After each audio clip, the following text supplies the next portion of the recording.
nous allons, avec la grâce du Seigneur, aborder la question de la responsabilité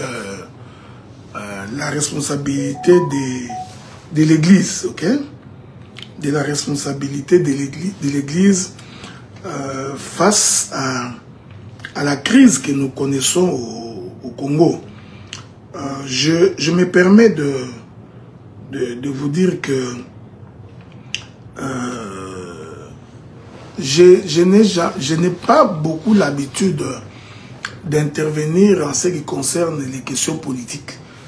Hein, parce que je ne crois pas forcément que le ministre des dieux, c'est quelqu'un qui devrait faire de la politique active.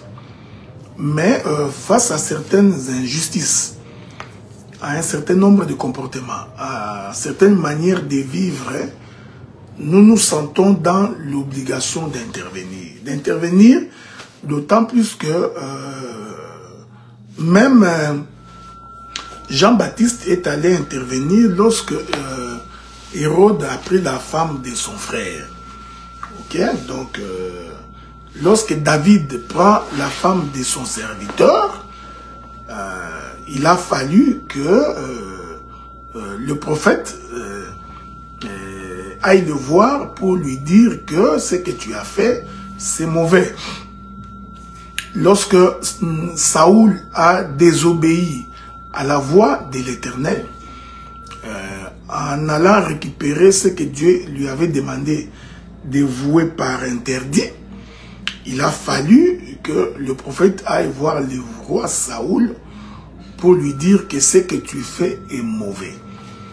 Donc, c'est dans ce cadre-là que nous, en tant que ministres de la parole, en tant que serviteurs de Dieu, nous avons l'obligation d'intervenir. Nous intervenons parce que au Congo, il y a donc une véritable crise, une véritable crise morale, véritable crise d'identité, laquelle crise nous oblige de pouvoir intervenir. Nous intervenons d'autant plus que la République démocratique du Congo est en train de passer des moments de turbulence et les politiciens sont en train de chercher les voies et moyens pour pouvoir remonter cette nation. Alors nous avons voulu tirer la sonnette d'alarme pour expliquer pourquoi nous en sommes arrivés là et pourquoi aujourd'hui nous trouvons en République démocratique du Congo la corruption au plus haut point. La corruption a atteint un niveau impensable. Les hommes politiques sont des corrompus, donc la quasi-majorité. Les gestionnaires des entreprises publiques de l'État sont en majorité corrompus. Les militaires et les soldats corrompus. Les roulages, donc les gens qui gèrent la circulation routière, à 90% ou la quasi-majorité sont également corrompus. Et vous allez remarquer que cette corruption-là, hein, donc, a atteint les niveaux les plus élevés parce que même dans des églises, donc la majorité des hommes de Dieu sont des corrompus. La majorité des frères et des sœurs qui vont à l'église sont des corrompus. Donc la corruption nous a atteint même jusque dans la moelle épinière. Alors on se pose la question de savoir comment est-ce que nous allons nous en sortir. Que ferons-nous pour que nous puissions relever la tête? Alors, c'est cette analyse-là que nous allons devoir faire aujourd'hui. Et cette analyse que nous faisons constitue la base de l'évangile, constitue la base de la parole de Dieu. Et lorsque cette base-là est déplacée, tout ce que l'on bâtit dessus ne peut rien apporter de bon. Voilà pourquoi il est important, même dans l'œuvre de Dieu, dans toute entreprise, que cette base-là soit premièrement fondée. Si cette base-là n'est pas fondée, eh bien tout ce que nous faisons par la suite n'est que vent et poursuite des vents. Alors nous allons, avec votre permission, prendre quelques écritures, ce qui va nous permettre de pouvoir avancer. Écoutez ce que la Bible dit. Je voudrais lire 2-3 écritures parce que c'est là où se trouvent les problèmes. Hein? Donc, le Seigneur dit ceci. Je voudrais trouver l'écriture pour vous. Hein? Donc, c'est important. Ça va nous permettre d'avancer. Hein? Donc, la Bible dit ceci. Je vais trouver ça pour vous.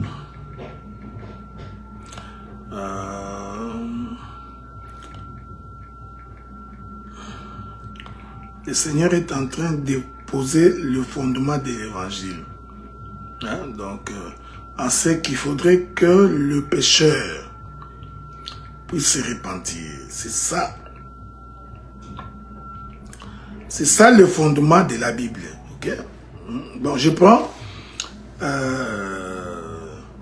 Je voudrais d'abord prendre une écriture. Ça va nous aider à...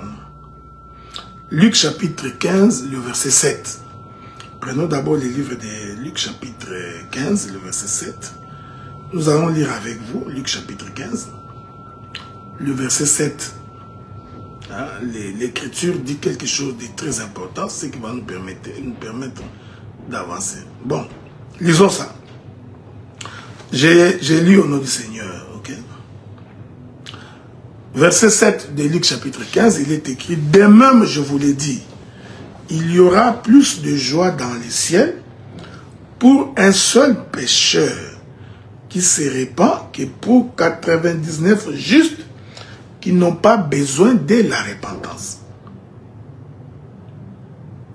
La Bible dit, ce qui fait la joie du ciel, ce qui fait la joie de l'Éternel, c'est lorsque un pécheur se répand de ses mauvaises voies.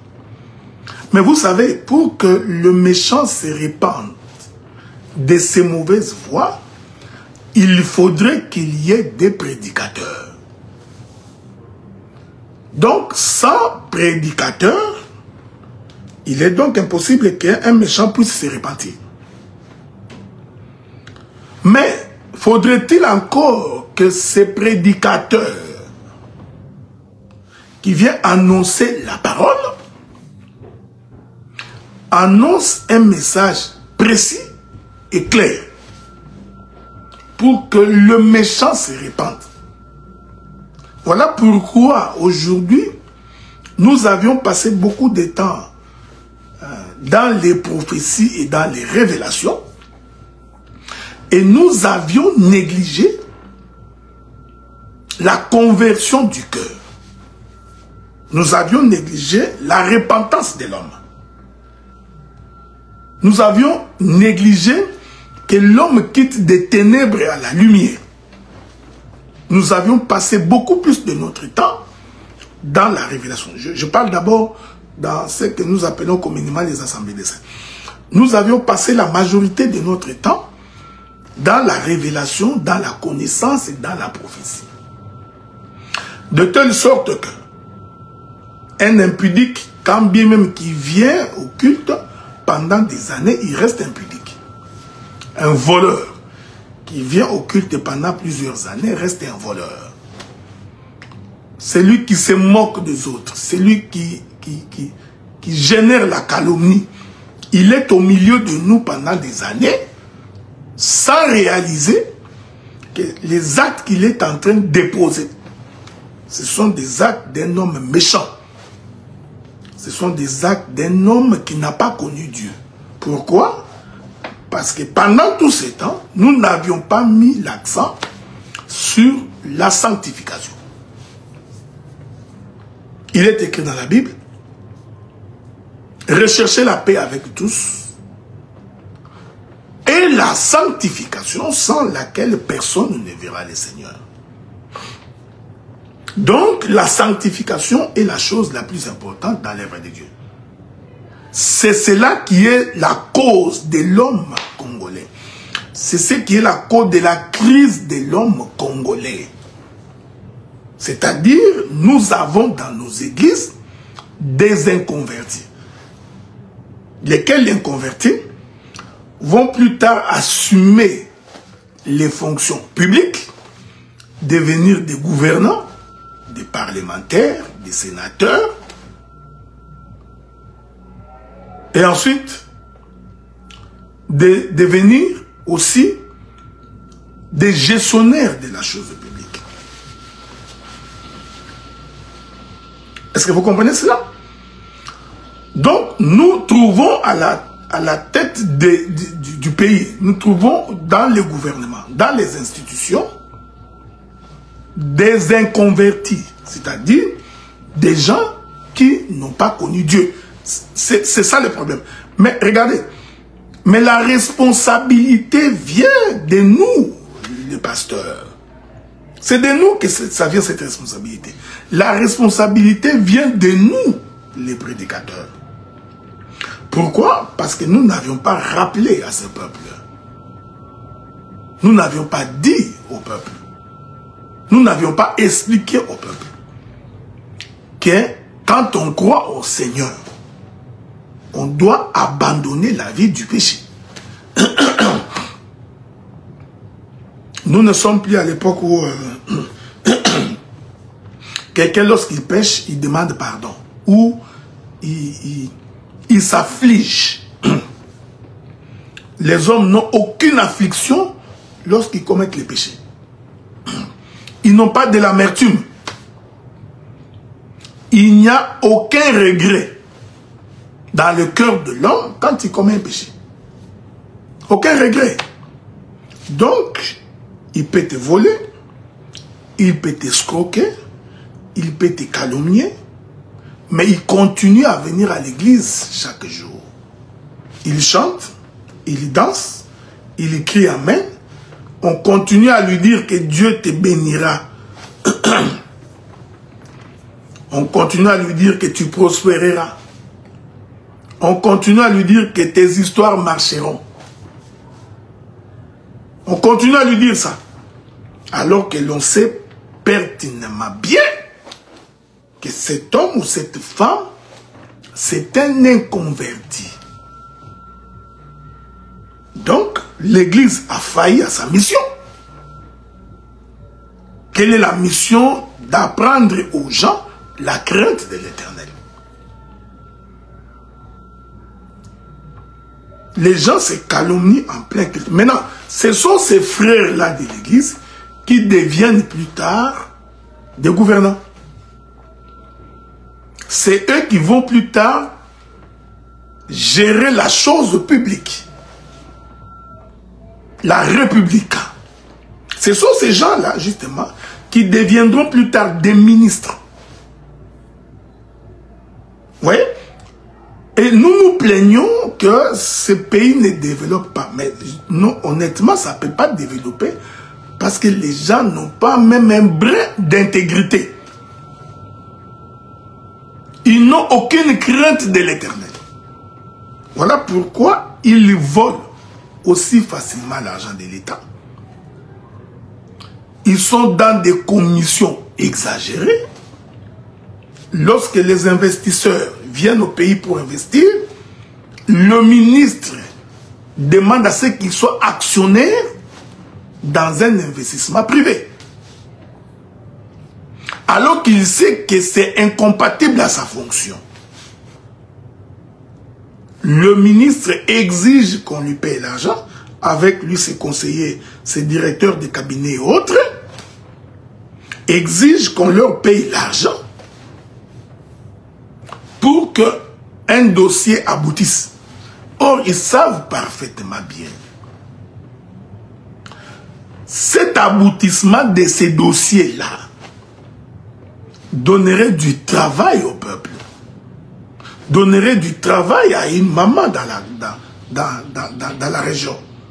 Les jeunes retrouveront du travail. Donc, en bloquant, parce que vous savez, quand vous investissez, donc vous imaginez les coûts de l'argent investi à court terme, à moyen et à long terme, vous estimez les dividendes à tirer pour pouvoir, dans le temps, faire perdurer un projet qui serait bénéfique pour la société. Mais à qui la responsabilité? C'est la responsabilité des hommes de Dieu. Nous n'avons pas honte du péché. Nous n'avons pas horreur du péché. Ou bien au contraire, on encourage les gens dans la mafia. C'est ainsi que vous trouvez un voleur devient président. On l'appelle président. Grand prêtre. Préso. Tu es au-dessus de tout. Celui qui est au-dessus de tout, c'est un voleur. Donc, la culture du vol et de la corruption bat son plein. Vous trouverez quelqu'un qui touche 400-500 $ par mois, ok, mais qui est en train de louer un appartement de 1800 $ par mois. Vous savez pertinemment bien, à moins qu'il puisse avoir des affaires qu'il fait à côté. Mais si c'est seulement à partir de son salaire, vous comprenez parfaitement bien qu'il est dans la magouille. C'est ça la responsabilité de l'Église. C'est-à-dire que nous nous sommes écartés de la mission première que Dieu nous a confiée. Laquelle mission consistait à prêcher l'évangile pour que les hommes se convertissent. À prêcher l'évangile pour que les hommes changent de vie. Pour que les hommes apprennent à craindre Dieu. Nous nous sommes écartés. Nous avions mis l'accent sur les bénédictions matérielles. C'est-à-dire, Dieu te bénira matériellement, Dieu te donnera, Dieu te donnera, Dieu te donnera. Alors que le Seigneur, étant un Dieu qui ne change pas, il a voulu, avant que son peuple soit béni, qu'il soit premièrement délivré. Avant que Israël n'hérite la terre et qu'il commence à faire prospérer sa richesse, avant que Dieu ne lui donne la terre, pour qu'il puisse faire la culture, pour qu'il puisse faire l'élevage, faire le commerce, lui permettant ainsi de prospérer, la première chose que Dieu a faite, c'est qu'il a d'abord délivré son peuple. Il doit d'abord être affranchi du péché. Ainsi, l'homme affranchi du péché devient véridique, devient honnête, devient intègre. Mais aujourd'hui, c'est nous sommes écartés de ces objectifs. Comptez le nombre de prédications que vous suivez en ligne ou dans vos églises. Il y a combien de pasteurs qui prêchent sur l'abandon du péché? Y a-t-il encore des délivrances du péché? On délivre quelqu'un parce que c'est un voleur attitré. Est-ce qu'il y en a encore? Quelqu'un qui vient à l'église, il dit, pasteur, je me bats pour abandonner les vols. Je ne voudrais pas voler, mais je sens en moi qu'il y a une force qui m'empêche de ne pas voler. Est-ce qu'on peut prier pour moi? Est-ce qu'il y a encore des prières comme ça? Il y a encore des prières, des gens qui viennent, l'esprit de l'impudicité me lie fortement. Moi, quand je vois les femmes, je suis incapable de me retenir. Pasteur, est-ce qu'on peut prier pour moi pour que je puisse m'en débarrasser? Est-ce qu'il y en a encore? Quand je regarde ces frères-là, j'ai un mauvais cœur. J'ai de la colère. Quand je regarde cette soeur-là, ça m'énerve. Dieu, pasteur, est-ce qu'il y a moyen que dans la prière... Non, aujourd'hui, toutes les délivrances, ce sont les démons. Les démons de famille, ton oncle, tu es poursuivi par ta famille, tu es poursuivi par les membres de ta famille, tu es poursuivi par ceci, tu es poursuivi par cela. Donc, les gens te suivent indéfiniment. Donc, vous comprenez que aujourd'hui, nous prêchons des choses qui ne sont pas correctes. Nous nous sommes écartés de la voie de Dieu. C'est ainsi que nous nous plaignons maintenant que le pays ne peut pas décoller parce qu'il n'y a que des inciviques. Mais en réalité, c'est quoi? Ce sont des gens qui, lorsqu'il y a campagne d'évangélisation au stade, ce sont ces gens-là qui remplissent les stades. Lorsqu'il y a campagne d'évangélisation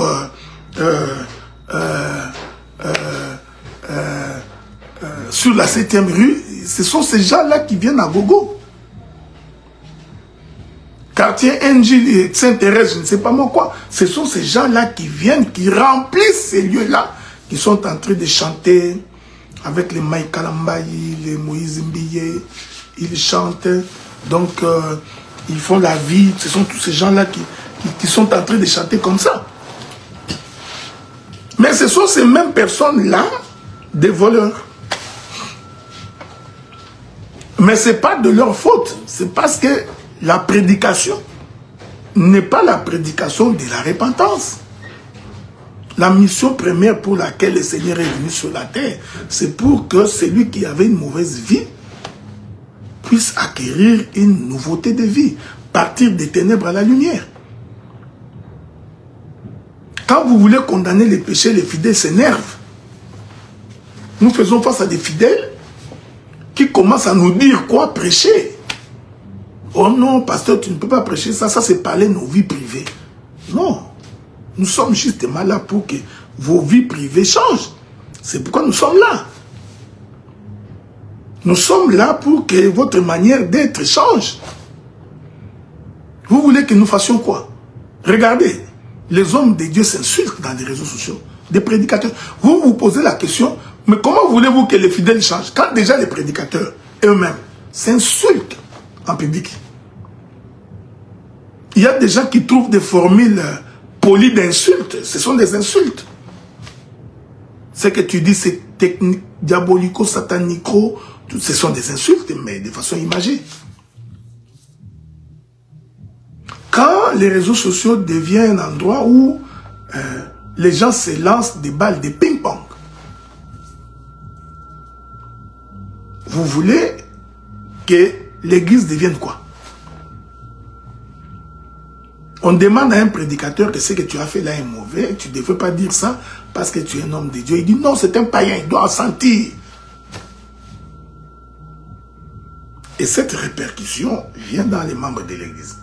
Y a-t-il encore des frères avec qui on peut faire confiance? Est-ce que nous pouvons te confier 14 000 $ pour un business? Revenir 6 mois après, sans que nous puissions avoir une explication? Aujourd'hui. Est-ce qu'un homme d'affaires peut aller voir un pasteur et dire, pasteur, j'ai mes 6 000 $, je voudrais te donner, tu peux investir dans un projet, je viendrai dans 5-6 mois voir ce que tu as fait. Est-ce qu'il y en a encore? Vous voyez, tout le monde est dans le vol. La quasi-majorité est dans le vol, dans la malhonnêteté. La quasi-majorité des gens. Et vous vous plaignez que le pays ne décolle pas. Mais le pays ne peut pas décoller avec des inciviques, avec des immoraux. Quand tout le monde a la notion de la cupidité, comment voulez-vous que ça marche? La charge gouvernementale demande à ce que les personnes qui viennent gérer le pays, qu'ils aient un niveau élevé de service pour autrui. Donc il doit avoir un niveau d'altruisme aussi élevé. C'est pareil avec la charge ministérielle. Celui qui est véritablement ministre de la parole et qui a reçu la charge ministérielle, c'est quelqu'un qui doit avoir un niveau d'altruisme élevé, c'est-à-dire servir les autres. Il y a un ancien président du Congo qui le disait, donc un père égale servir et non se servir, mais c'est ça exactement l'œuvre de Dieu. Celui qui a appelé à un service, à un apostolat, à une gestion de la chose publique, pour l'intérêt commun, cet homme-là doit avoir un niveau d'altruisme élevé. On devait logiquement aller vérifier la vie de ces gens-là depuis leur jeune âge. Comment ils se sont comportés, quelles sont leurs relations dans la société.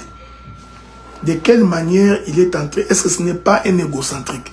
Ce n'est pas un avare, ce n'est pas un égoïste.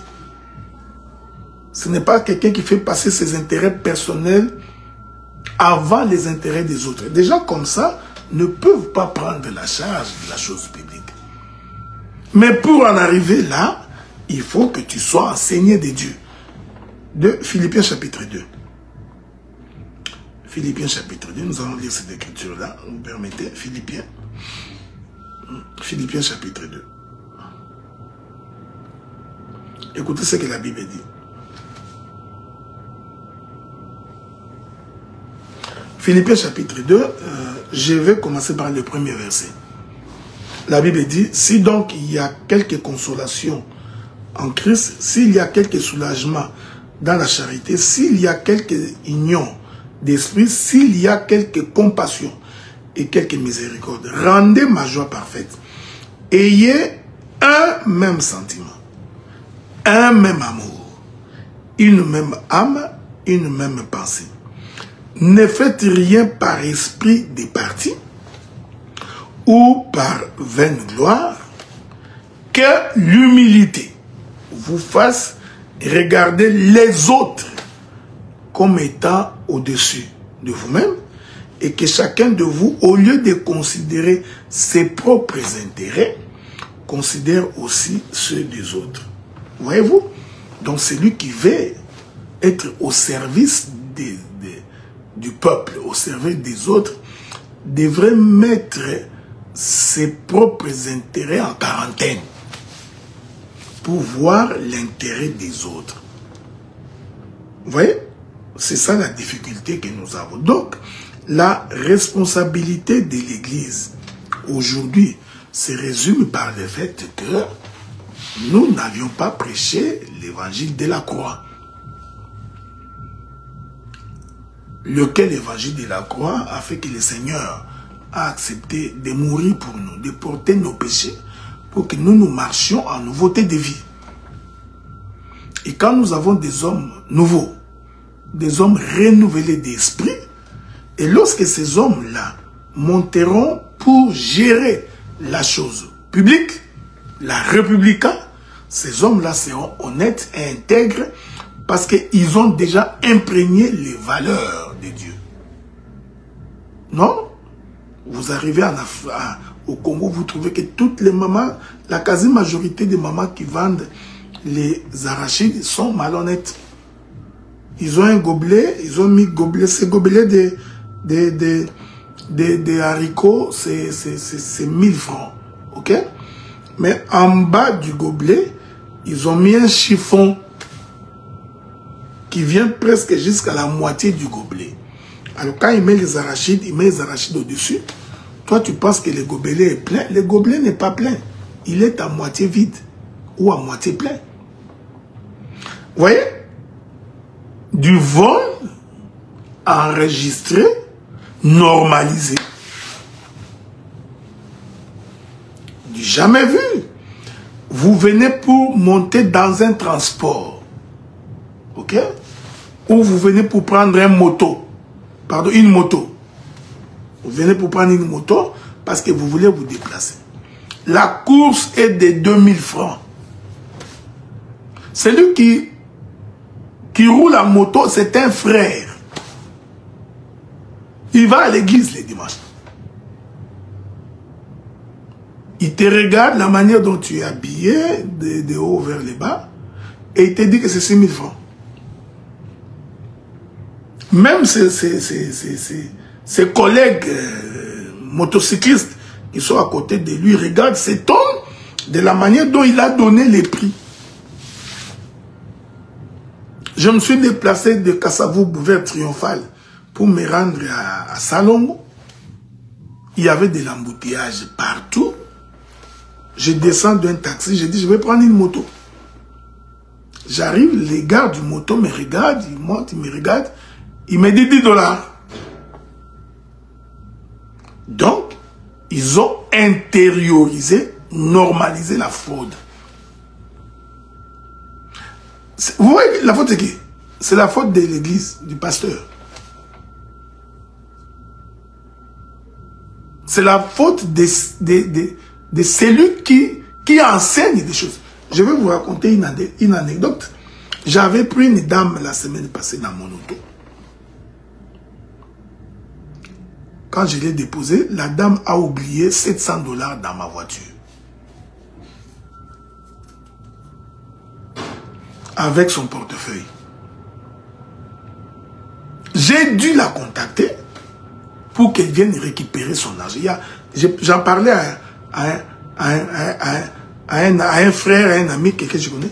Il me dit, oh, mais Dieu t'avait béni. Regarde, l'argent d'autrui, ramassé, l'homme a oublié.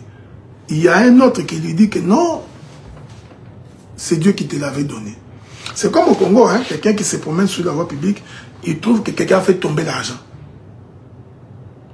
Pour lui, Dieu l'a béni. C'est l'argent d'autrui. Il considère que Dieu l'a béni. Il ne voit pas que c'est de la fraude, c'est du vol. Bon, bien que ce n'est pas officiellement volé, mais c'est de l'argent qui ne t'appartient pas. Il doit y avoir une écriture dans la Bible. Je ne sais pas si je trouverai cette écriture-là. Mais si je la trouve, je vous la donnerai. Vous voyez à quel niveau ce pays est arrivé. Je ne sais pas si je trouverai l'écriture. Je suis en train de chercher. Si je trouve, c'est pas grave. Si je trouve pas, c'est pas grave. Vous voyez? Regardez à quel niveau nous sommes arrivés. Attends, je ne sais pas si j'ai trouvé cette écriture-là.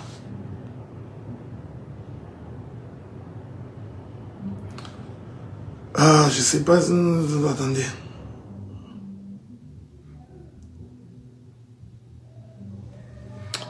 Je reviendrai sur ça. Je crois que c'est dans Nombre, dans Lévitique. Hein? De quoi? Mais je reviendrai sur ça. Donc, vous comprenez? Donc, quelqu'un, il trouve l'argent par terre, il ramasse, il dit que Dieu lui a donné. C'est une bénédiction du Seigneur, le Seigneur m'a béni. Il prend aussi, il va dire à son pasteur, le pasteur dit que non, Dieu t'a béni. Parce que j'ai marché comme ça, j'ai trouvé l'argent. Les roulages. Incroyable mais vrai. Incroyable mais vrai. Tu arrives, tu n'as fait aucune infraction. Le roulage est en train de remarquer les marques, il est en train de regarder les marques de voiture. Quand il voit que c'est une voiture complètement endommagée, il laisse passer. Et quand c'est une voiture dont la couleur est complètement abîmée, dont on peut même voir les squelettes à l'intérieur de la voiture, laisse tomber. Dès qu'il voit une voiture de luxe, une Jeep, tu verras, il fait comme ça, comme s'il arrêtait. En fait, c'est toi qui es en train de rechercher. Toutes les manœuvres là qu'il fait, c'est pas pour rien, c'est toi. Et puis il va venir, bah, il t'arrête. Même quand tu as tous les documents en ordre. Même quand tout est parfait. Tu dois corrompre. Vous voyez? Ils nous ont conditionnés à les corrompre. Et même s'est mis dans des conditions qu'il faut les corrompre. Si c'est comme si celui qui ne corrompt pas, il n'est pas normal. Bon, vous voulez. Je vous pose la question. À votre avis, à qui la responsabilité? Je continue à dire aux hommes de Dieu. À ces églises-là, dites des églises de réveil et autres. Parce que plus personne ne prêche que le péché est mauvais. Plus personne ne prêche la repentance, la conversion, la sanctification. Les hommes n'ont pas l'amertume lorsqu'ils ont commis des erreurs. Nous sommes tous dans la révélation, le crocodile, l'hippopotame, l'Autriche, le pélican, l'hirondelle, nous sommes dans ça. La chevelure de Samson, la femme d'Apocalypse 12. Est-ce que c'est Israël? Est-ce que c'est l'Église? Est-ce que les 7 tonnerres ont déjà été révélés ou pas encore? Donc, vous voyez? Et les gens sont dans ça, mais des voleurs, dont la vie n'a pas changé. Même quand tu lui donnes 10 000 francs, elle va juste acheter les pains, il vient, il achète les pains de 6 000. Quand il revient, il ne te remet même pas les 4 000 qui restent. Donc, le vol est devenu normal. Et ce sont ces gens-là qui vont aller chercher à briguer un mandat électif, candidat député national, sénateur et autres, qui vont se retrouver à la tête des institutions, et ça va former une bande de voleurs, des inciviques. Quelqu'un qui trouve parce qu'il a l'argent, il peut aller ravir la femme d'autrui. Puisqu'il a l'argent, il peut prendre la mère et sa fille. Vous voyez? Je voudrais vous rappeler que il y a 50 ans passés, il y avait dans toutes les écoles primaires le cours qu'on appelait le cours de civisme et éducation politique. Il y avait aussi le cours qu'on appelle les cours de travaux manuels, qui étaient des cours qui préparaient la jeunesse à des responsabilités. Le civisme nous apprenait l'amour de la patrie, l'amour du pays. C'est le civisme qui nous en parle, c'est dans la Bible. Israël avait l'amour de son pays. Donc pour Sion, Israël ne pouvait pas dormir. Pour sa terre que Dieu lui a donnée, Israël ne dort pas. Et ces choses-là, c'est donné dans le cours qu'on appelait le civisme. Le civisme nous apprenait. Laissons d'abord Dieu à côté. Hein. Le civisme nous apprenait le respect des biens publics. Le civisme. Le civisme nous appelait les civilités. Comment vivre avec les gens. Ça, c'est le cours. Le civisme nous apprenait comment ne pas abîmer le bien public. Comment défendre les pays, la nation. Ça, c'est le civisme. C'était inscrit dans le programme de l'école primaire. Pour que l'enfant, quand il est tout petit, qu'il apprenne à ne pas toucher les biens de l'État. Un bandit est venu, il a levé le cours de civisme. La démocratie vient, parce qu'on en parlera si le Seigneur le permet, parce que la démocratie est un instrument au service du diable. La démocratie vient, enlève le cours de civisme. Qu'est-ce qui arrive? Ça donne toute une génération des inciviques. 40 ans des inciviques. J'ai dit bien des inciviques. Quelqu'un qui vient uriner au coin de la rue. Un incivique. Il mange la chikwang, il prend l'emballage de la chikwang, il jette dans sa fenêtre. Un incivique. Vous voyez? Il enlève la poubelle devant chez lui à la maison, il vient devant la porte, il fait un grand feu. En ignorant les câbles de courant de l'excès peuvent passer par là-haut et tout peut être enflammé. Un incivique.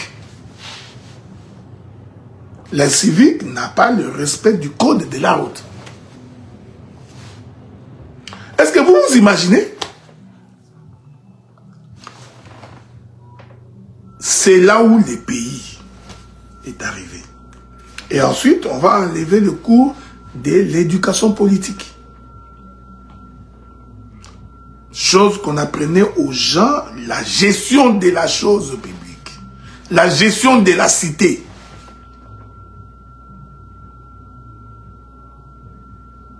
Tel que Aristote, Platon, même Socrate l'ont expliqué. Et comme si cela ne suffisait pas, nous avions pensé que les hommes de Dieu devraient au moins garder la moralité.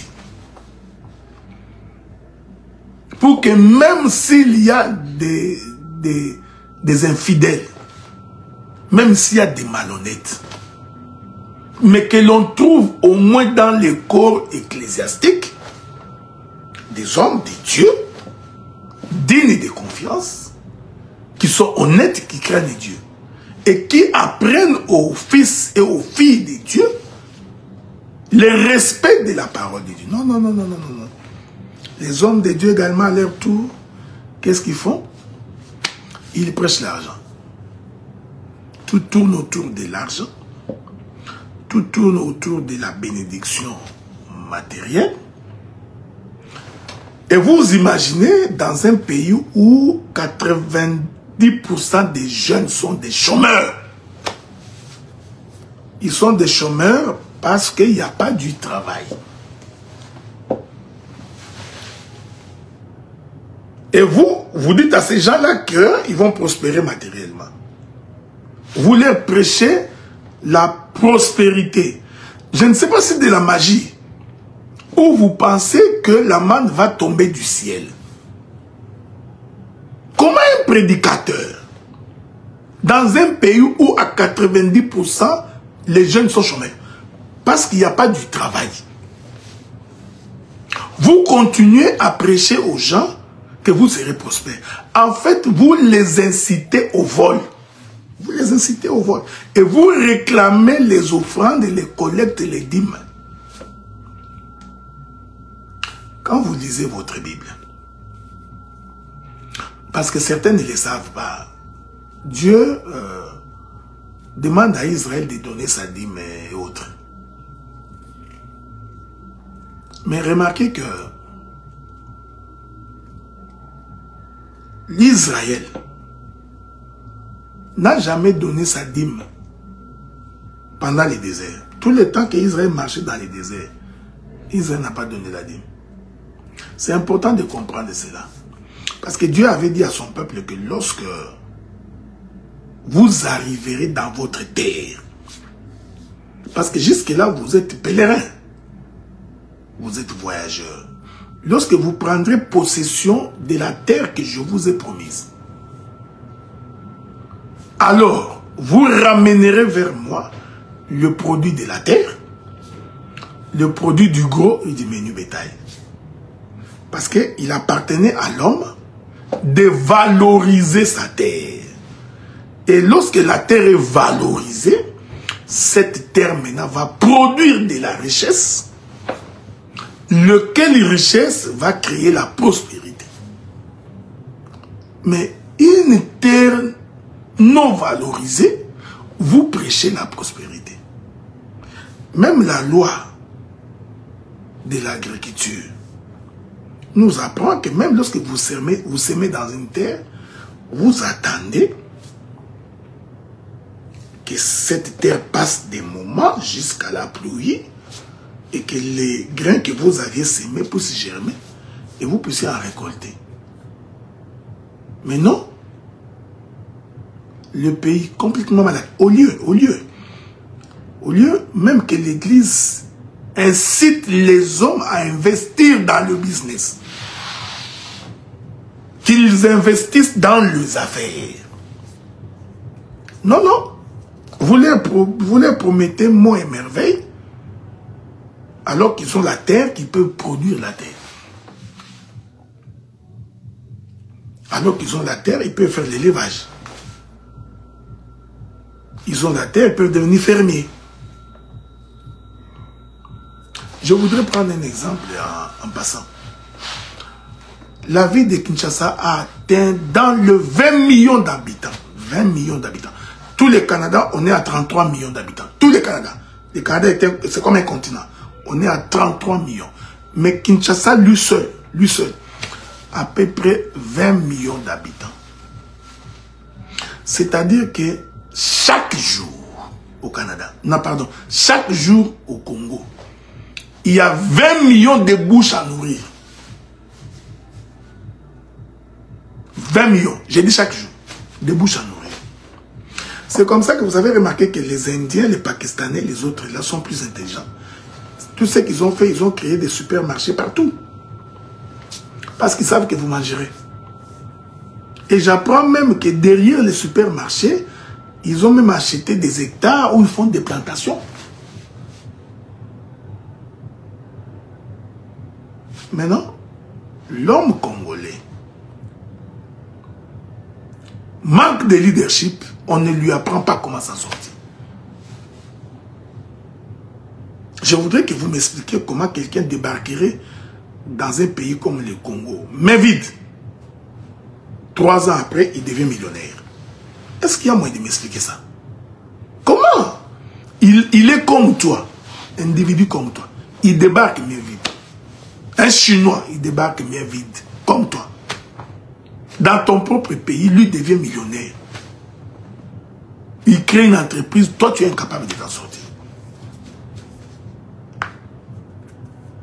C'est ce que nous disons.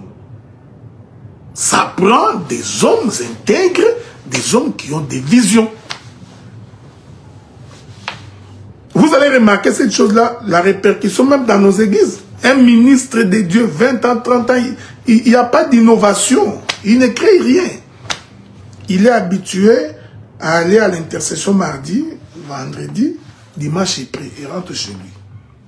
Mardi, vendredi, dimanche il prie, il rentre chez lui. Pas d'innovation, rien.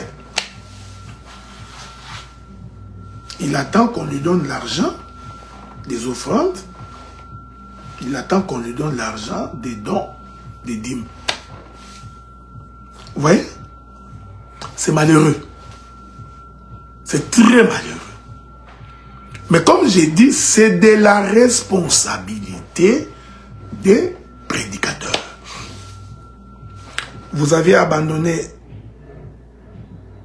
la prédication sur la sanctification.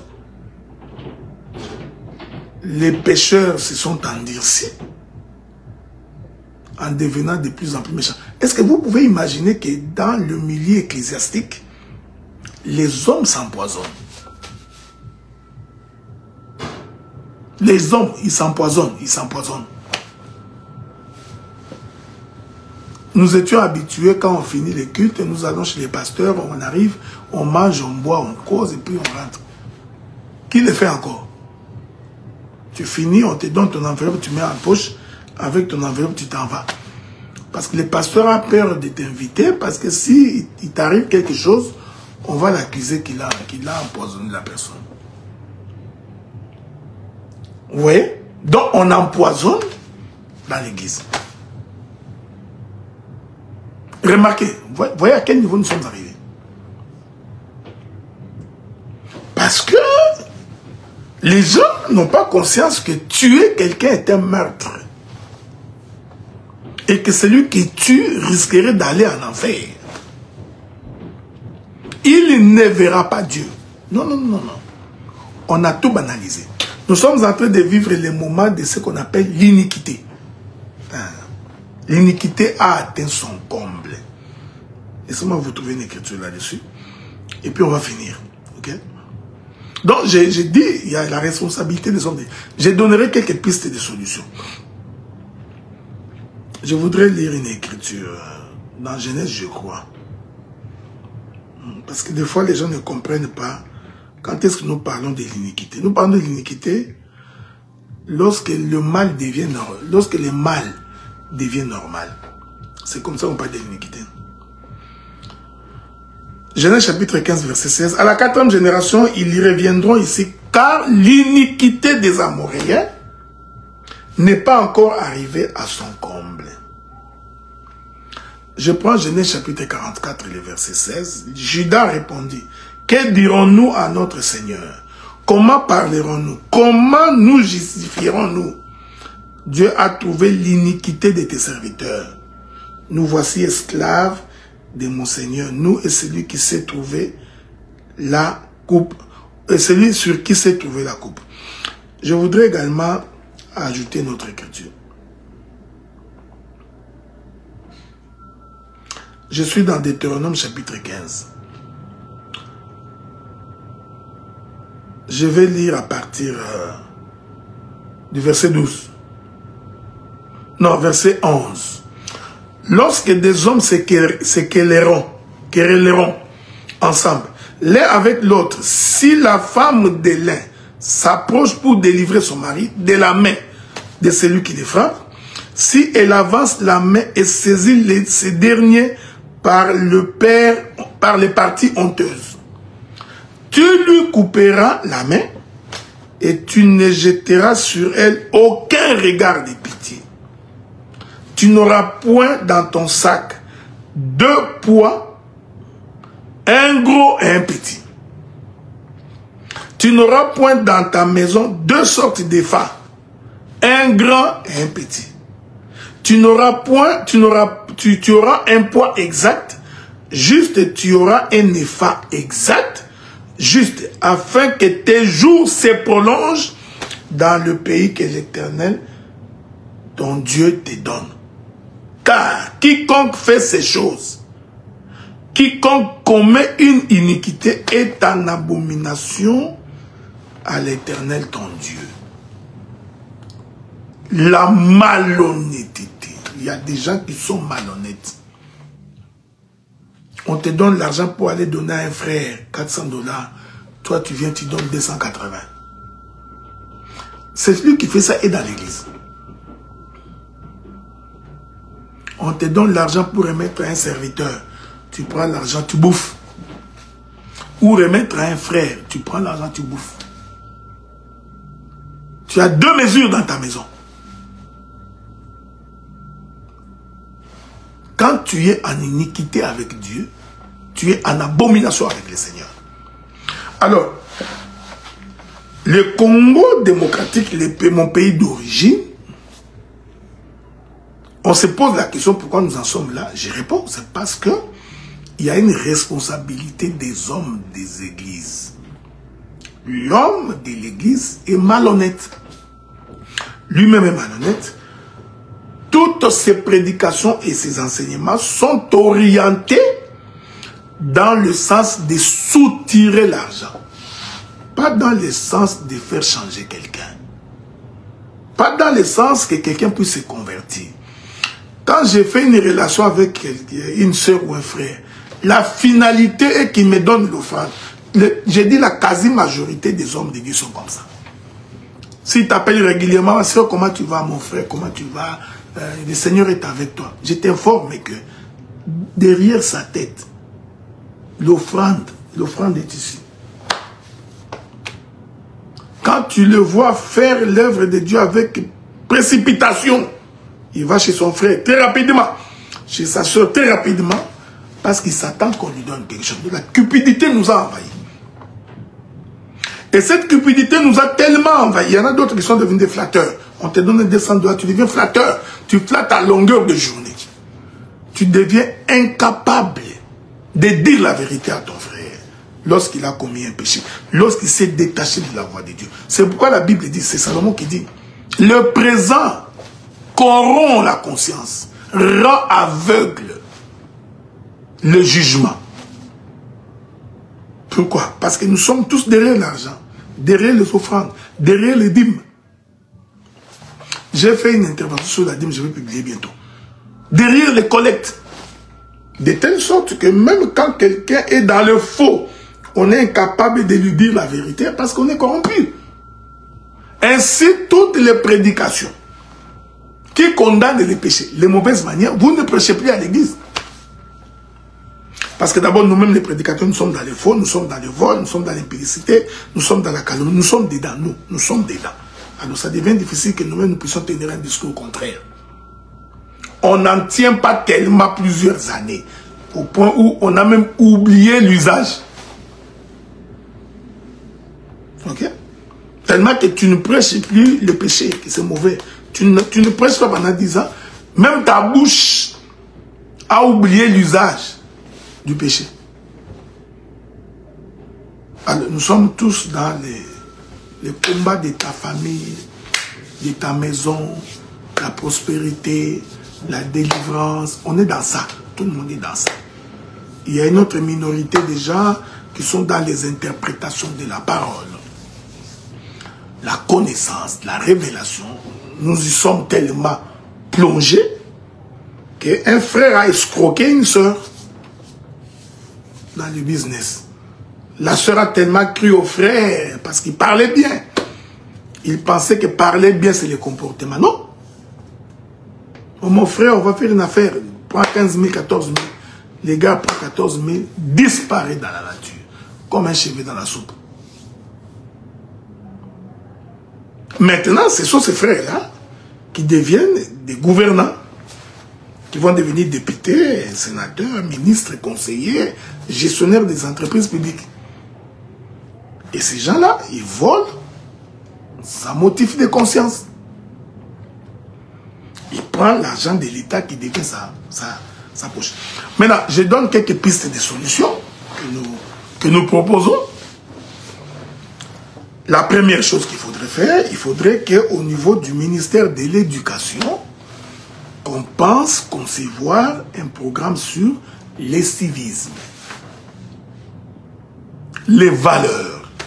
Le cours de morale devrait être réinscrit au programme. Ok? Qu'on ne tutoie pas la personne plus âgée que toi. Ce sont des civilités. On ne parle pas à un homme âgé, à un papa, comme si on parlait à un ami. Même Paul l'a dit. Il dit, quand tu prêches, tiens compte de l'âge. Tu ne parles pas au papa comme si tu parlais à tes amis. Sache comment parler aux jeunes, comment parler aux personnes âgées. C'est écrit. Ce que j'ai dit là, c'est la Bible. Donc, première proposition, on réinscrit dans le programme le cours de civisme. Et je crois aussi que même dans nos églises, nous devrions apprendre aux enfants les bonnes manières. Est-ce qu'il n'y a pas une écriture? Attendez. On doit apprendre à nos enfants les bonnes manières. Vous prêchez des choses de foi qui ne sont pas utiles pour l'œuvre de Dieu, mais vous les prêchez alors qu'il y a des choses qui sont utiles à prêcher. Attendez. Alors qu'il y a des choses qui sont utiles à prêcher. J'ai une écriture que je veux te trouver. Ça, c'est Paul qui dit. Je prends d'abord Actes des Apôtres, chapitre 20, verset 35. Paul dit, je vous ai montré de toute manière que c'est en travaillant ainsi qu'il faut soutenir les faibles. Et c'est rappeler les paroles du Seigneur qui a dit lui-même, il y a plus de bonheur à donner qu'à recevoir. C'est là que je veux dire, celui qui veut servir Dieu doit accepter d'être au service des autres. Le ministère, c'est être au service des autres. Que ce soit dans le gouvernement, que ce soit même à l'église. Le ministère, ce n'est pas régner sur les autres. Non. Il y a une autre écriture, là. Attendez.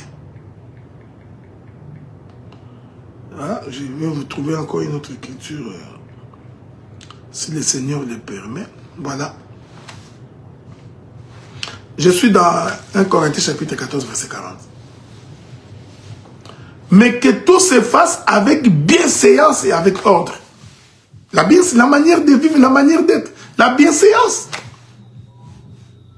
Tu ne peux pas parler à un papa de l'église comme si tu parlais à ton ami. Tu ne parles pas à une femme d'autrui comme si tu parlais à quelqu'un de la rue. Tu ne parles pas à ton prédicateur comme si tu parlais à ton collègue de travail. La bienséance est une recommandation de la Bible. Et l'église devrait commencer à apprendre aux gens, même à nos enfants, au lieu d'aller leur montrer les dessins de David et Goliath. Apprenez-leur. Apprenez-leur. Pour espérer que demain, la gestion du pays sera entre les bonnes mains. C'est pareil avec l'œuvre de Dieu. Quand vous formez des ministres médiocres, mais vous croyez que demain, que sera l'église? Prenons le livre des Éphésiens, chapitre 5. Écoutez, je vais commencer par le premier verset. Et c'est là que je vais finir. Devenez donc les imitateurs de Dieu, comme des enfants bien-aimés. Et marchez dans la charité à l'exemple de Christ, qui nous a aimés et qui s'est livré lui-même à Dieu pour nous, comme une offrande, un sacrifice de bonne odeur. Quelle impudicité! Qu'aucune espèce d'impureté et que la cupidité ne soit même pas nommée parmi vous, ainsi qu'il convient à des saints. Mes bien-aimés frères, être saint, ce n'est pas un slogan. Nous sommes de l'Assemblée des saints. Nous sommes des saints. Nous irons au ciel. Les autres là sont diaboliques. Les autres là sont sataniques. Nous, il n'y a que nous. Nous, vous criez à longueur de journée que vous êtes des saints. À longueur de journée. Écoutez ce que Paul dit. Paul dit que l'impudicité. L'impudicité ici, ce n'est pas seulement courir avec les femmes. L'impudicité, c'est contraire à tout ce qui est pudique. Donc la manière de vous habiller, la manière de parler, la manière d'agir, ça fait partie de tout ce qui est pudique. Donc tout ce qui est impudique n'est pas forcément aller avec une femme. C'est tout ce qui manque de la pudeur. Qu'aucune espèce d'impureté. Mais est-ce que vous lisez la Bible avec nous? Aucune espèce d'impureté. Et que la cupidité, le crosso. Paul vous a dit, si tu aimes l'argent, tu peux travailler. Nous travaillons. Il ne faut jamais croire que c'est l'église, nous réclamons l'argent à l'église tous les jours pour qu'on donne l'argent, pour qu'on ait des jours aussi joufflus. Non. Comme j'ai entendu quelqu'un, dès qu'il nous voit un peu bien habillés, là il dit, ah, donc les offrandes ça paye. Voilà un cupide, il pense que tout le monde est comme eux. Il pense que nous faisons l'œuvre de Dieu pour les offrandes. Y a-t-il pas des gens qui nous bénissent? Oui. Certainement, il y a des frères qui nous bénissent d'ici, là-bas, partout, des gens, bien sûr. Mais ils savent que nous ne courons pas derrière quelqu'un pour demander l'argent. Non. Et que la cupidité. C'est la cupidité qui tue le gouvernement. Vous pensez c'est quoi? Quelqu'un, dès qu'il entre, devient ministre, il fait une fête. On lui met la poudre de foufou sur la tête, et il invite toute la famille. Dès qu'il entre au bureau demain, il vérifie d'abord de quelle manière il peut être facilement corruptible. Les tuyaux de l'argent, ça sort où? Que la cupidité ne soit même pas, j'aime la Bible, ne soit même pas nommée parmi vous, ainsi qu'il convient à des saints. Tu trouveras dans l'église, les pasteurs disputaient, qu'est-ce qu'ils se sont disputés? Ils se sont disputés l'argent. Et vous pensez que des gens comme ça, quand on leur donne la charge du pays, feront quoi? Qu'on entende, c'est ici que j'ai dit, qu'on n'entende ni parole déshonnête. Il y a des prédicateurs qui s'insultent tous les jours ici. Ils trouvent que c'est normal. Les gens... Je suis désolé. C'est pourquoi moi j'avais levé l'option. Je ne fais plus de débats en public. Non. Si j'ai un partage à faire, je ferai ça à l'église. Et si je constate que dans ta manière de parler, tu es impoli, je vais te réprimander en public. Parce que nous voudrions demain avoir des hommes honnêtes, respectueux. Avec ton offrande, tu peux partir. Je préfère habiter dans une maison en paix, sans paix, que de manger le pain du chagrin. Qu'on n'entende ni paroles déshonnêtes, ni propos insensés, comme un idiot. Vous voyez? Il y a des gens qui sont des idiots dans la manière de parler. Tu sens que celui-là, c'est un idiot, il n'a pas de manière. Et quand on veut lui faire la remarque, ce n'est pas comme ça qu'on fait, il se fâche. Vous voyez? Est-ce que vous comprenez ça? C'est pourquoi le pays est détruit.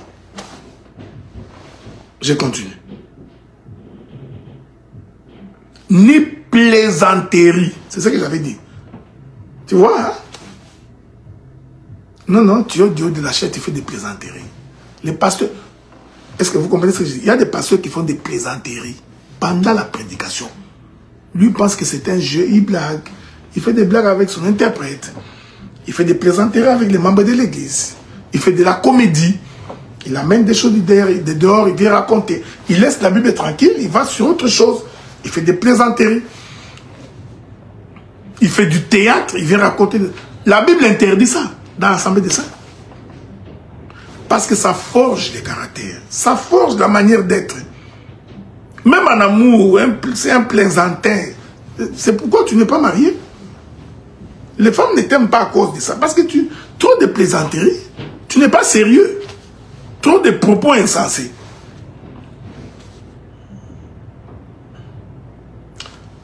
Choses qui sont contraires à la bienséance. Ouais, il y a des choses que tu fais qui sont contraires. Tu ne me poses pas la question que en quoi c'est un péché. Non, c'est contraire à la bienséance. Tu vois, tu viens, les pantalons katafumba, les parties de ton corps se voient. Il n'y a pas de péché, mais c'est contraire à la bienséance. Tu portes les pantalons de sous-vêtements dehors, les pantalons baissent. C'est contraire à la bienséance. Tu es devant les gens en train de parler, en train de mâcher un chewing-gum. Pendant que tu parles, c'est contraire à la bienséance. Tu es à table et tu es en train de manger avec les gens, la bouche pleine, mais tu parles. C'est contraire à la bienséance. Maintenant, il y a des petits bouts de ta nourriture qui tombent dans les assiettes d'autrui. C'est contraire à la bienséance. Oui. Ce sont des choses qui devraient être apprises dans le cours de civisme et d'éducation politique. Et les églises devraient aussi apprendre ces choses-là. Contraire à la bienséance. Tu viens à l'église, toutes tes aisselles, ça sent mauvais, tu indisposes tout le monde. Contraire à la bienséance. Nous avons des frères de ceux qui pètent en plein culte. Il sait qu'en pétant, il va indisposer les autres. Contraire à la bienséance. Est-ce que vous comprenez ce que je dis? Les civilités, les gens ont oublié. Ce sont des choses élémentaires. Mais c'est ça qui fait la différence. C'est la différence qu'il y a quelqu'un qui est converti, qui a arrêté de dormir dans des cimetières et qui mange dans la maison. Ce sont des choses qui sont contraires à la bienséance. Tu portes la chemise de bouton ouvert et si toute ta poitrine ici est dehors, c'est contraire à la bienséance. Tu laisses les cheveux crépus, on croirait que tu viens d'un tombeau. Vous vous posez la question pourquoi ce pays est détruit. Mais justement, c'est la responsabilité des hommes. Moi, je dis c'est la responsabilité des hommes de Dieu. Nous pouvons étendre les responsabilités. Ça peut être des parents. Et ensuite, puisque les gouvernants eux-mêmes, dans l'église, il n'y a rien, ils ont manqué l'éducation des parents. Quand ils arrivent au pouvoir, ils font autre chose.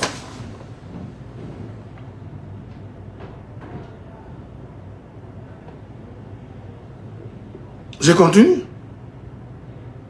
Car sachez-les bien qu'aucun impudique ou impur ou cupide, c'est-à-dire idolâtre, n'a d'héritage dans les royaumes de Christ et de Dieu. Verset 8. Autrefois, vous étiez ténèbres, maintenant vous êtes lumière dans le Seigneur. Marchez comme des enfants de lumière. Vous comprenez?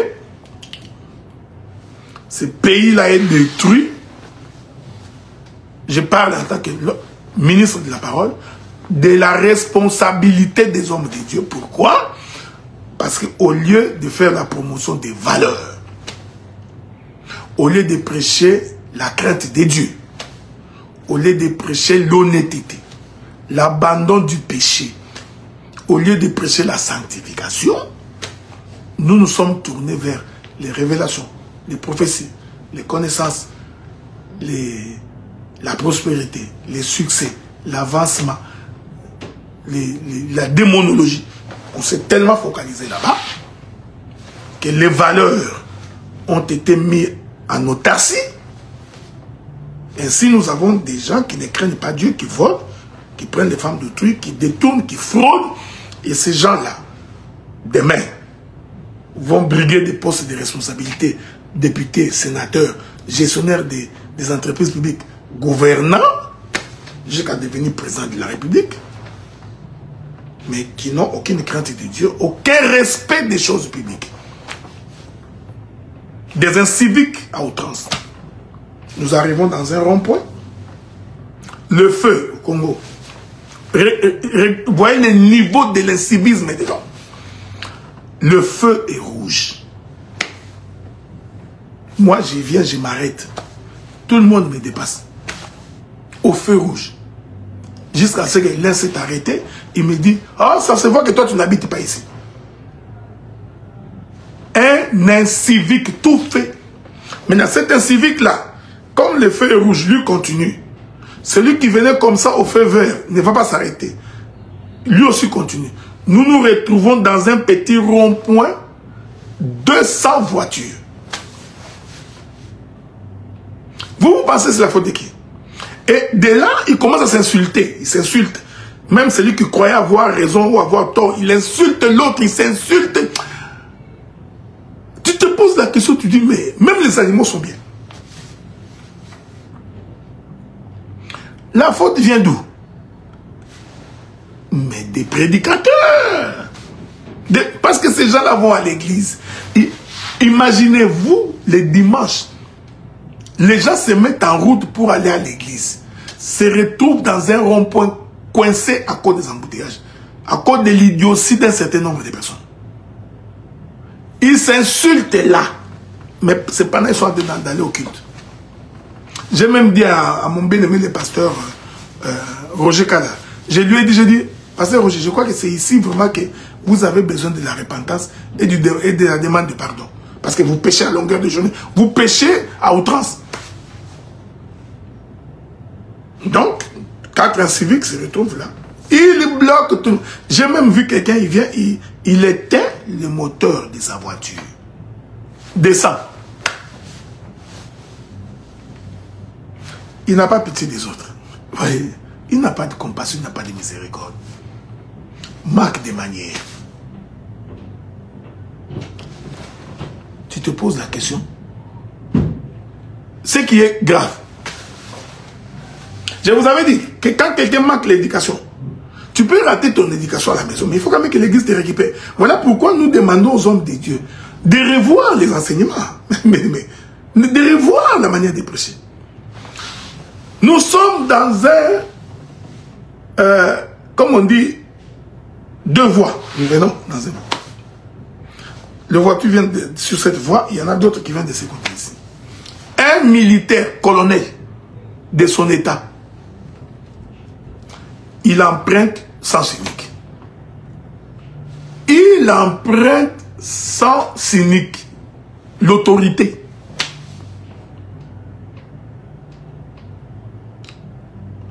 Mais on se pose la question, c'est quoi cette histoire-là? Il vient, je crois que tous les gens, la majorité qui sont au Congo, ont besoin d'aller voir Dieu. En tout cas, personne n'a peur de la mort. Dans ce sens cynique qu'il a emprunté, il y a d'autres voitures qui viennent à toute vitesse. Lui s'engage aussi. Il arrive là où j'étais, j'ai fait baisser la vitre. Je lui dis, même toi, une autorité. Les gars, colonel de son nom, il me répond, allez, on va, va-t'en. Donc, il faut réfléchir. Remettre l'enseignement de la croix au centre de la prédication. Il y a quelques années, nous étions, quand tu pêches, tu rentres à la maison, tu ne peux pas dormir.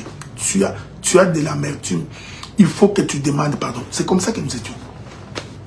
Les gens se mettaient debout pour demander pardon à Dieu avec l'intention de ne pas, que Dieu nous donne la force de ne pas recommencer dans les mêmes erreurs. Il y a encore des prédications comme ça. Où tu prêches comme ça que les gens confessent les péchés. Déjà, quand tu leur demandais de confesser les péchés, ils murmurent. Là, ils murmurent. Demandez-leur de chasser les démons. Demandez de chasser les démons, tu verras. Quand tu leur dis chasser les démons, là, tu vas entendre toutes les voix augmenter. Démons. Vous avez toutes sortes de démons que vous avez créés, toutes sortes de démons. Remettons cela au centre de la prédication. Nous aurons des hommes faits, des hommes intègres, des hommes honnêtes, des femmes honnêtes, des femmes de valeur, à qui on peut faire confiance, des femmes, des hommes qui sont loyaux. Mais ça prend que nous revenions dans ces fondamentaux de l'évangile. Qu'un païen se convertisse, qui croit au Seigneur. Remettons ça. Faisons la promotion de la valeur. Tout en signifiant que celui qui ne craint pas Dieu, certainement qu'il va en enfer. Remettons cela. Et à l'État ou au gouvernant, il est important de replacer le cours de civisme et éducation politique et travaux manuels. Il y avait même le cours pour le bien-être sanitaire qu'on appelait le cours de gymnastique. C'est comme ça qu'on appelait ça, non? Oui. Le cours de sport. Il n'y en a plus. Dans un civique, il mange, il jette à la fenêtre. Il mange, il jette. Il mange, il jette. Tu lui poses la question, il répond, regardez-moi cette mentalité. Faites un déplacement. Venez dans des pays occidentaux. Mange avec ton sachet. Jette seulement, tu verras. Même toi-même, quand tu regardes comme ça, tu as honte pour jeter. C'est une éducation. Tu jettes, un petit enfant va venir ramasser et te le remet. Donc, on devrait remettre sur pied le cours de civisme, éducation politique et travaux manuels. Ce n'est pas fini. Il faut créer une société savante. Une société des gens qui réfléchissent. Qui réfléchissent pour la morale du peuple. Regardez. Bon, je vais finir par là. Vous regardez la télévision congolaise, vous vous posez la question, est-ce que nous sommes déjà au ciel ou on est encore sur la terre? Dans toutes les chaînes, les gens ne font que chanter et danser. 90%, il n'y a que des clips. À moins que je ne me trompe.